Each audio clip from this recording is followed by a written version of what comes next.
আসসালামু আলাইকুম রহমতুল্লাহি ওয়া বারাকাতুহু। আজকের কথা একটু কষ্টের হলেও সত্যি। আমরা অনেক সময় নিজের ভুলের জন্য অনেকের দোষ দিই, কিন্তু আপনি কি কখনো নিজের দিকে আঙুল তুলেছেন? আজকের আমরা শুনব আপনার ভুল পথের জন্য আপনি নিজেই দায়ী, এই গুরুত্বপূর্ণ সত্য কথা। চলুন তাহলে শুরু করি।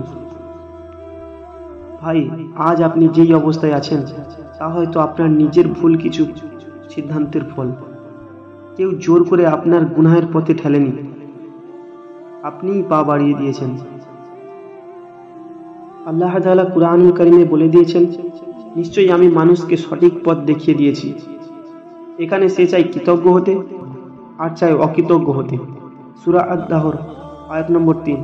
এখানেই স্পষ্ট, পথ দুইটা আপনার সামনে খোলা ছিল, কিন্তু আপনি যদি নিজে জেনেও ভুল পথে চলে যান, তাহলে দায়টা আপনার নয় তো কার? তাই না? একবার নিজেকে প্রশ্ন করে দেখুন তো, কে নামাজ ফেলে রেখে দুনিয়ার পিছনে ছুটেছে? কে রাত জেগে ইনস্টাগ্রামে পড়ে থাকে কিন্তু ফরজ নামাজে ওঠে না? কে প্রতিদিন নিজের সময় নষ্ট করে শুধু মোবাইল স্ক্রিনে? এগুলো কি আপনার জন্য কেউ করে দিচ্ছে? না ভাই, এগুলো আপনি নিজেই করছেন।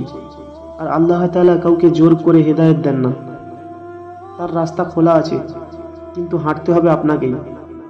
রাসূল সাল্লাল্লাহু আলাইহি ওয়াসাল্লাম বলেছেন, প্রত্যেক মানুষই রাখাল, আর প্রত্যেকেই তার দায়িত্বের জন্য দায়ী। সহিহ বুখারী। তাহলে ভাবুন, আপনার জীবনের রাখাল আপনি নিজেই। আপনি কোন দিকে যাচ্ছেন সে দায়ও আপনার। অনেক ভাই বলে, আমার তো সময় নেই নামাজের, আমার তো কাজের চাপ, আমার তো পরিবার আছে। কিন্তু ভাই, আল্লাহ কি আপনার জীবনের বাইরে? যে আল্লাহ তাআলা আপনাকে রিজিক দিচ্ছেন, সেই আল্লাহকে সময় দিচ্ছেন না?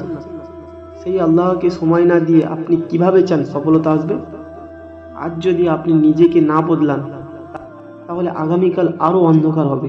আপনি যদি হেদায়েত চান, তাহলে আপনাকে পথ দেখাবেন ইনশাআল্লাহ। আসুন, আজ থেকে কাঁদো, তওবা করো, ফিরে আসো।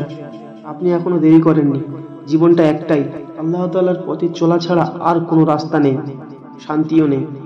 আজকের ইসলামিক মোটিভেশন ভিডিও তাদের জন্য যারা মনে করেন জীবনে শুধু কষ্ট আর ব্যর্থতা। আসলে আমরা অনেক সময় নিজের ভুলে নিজেকেই ক্ষতি করি। আসুন নিজেকে সংশোধন করি। এই চ্যানেলটি লাইক ও শেয়ার করে দেবেন এবং সাবস্ক্রাইব করে পাশে থাকবেন। আসসালামু আলাইকুম ওয়া রাহমাতুল্লাহি ওয়া বারাকাতুহু। খুদা হাফেজ।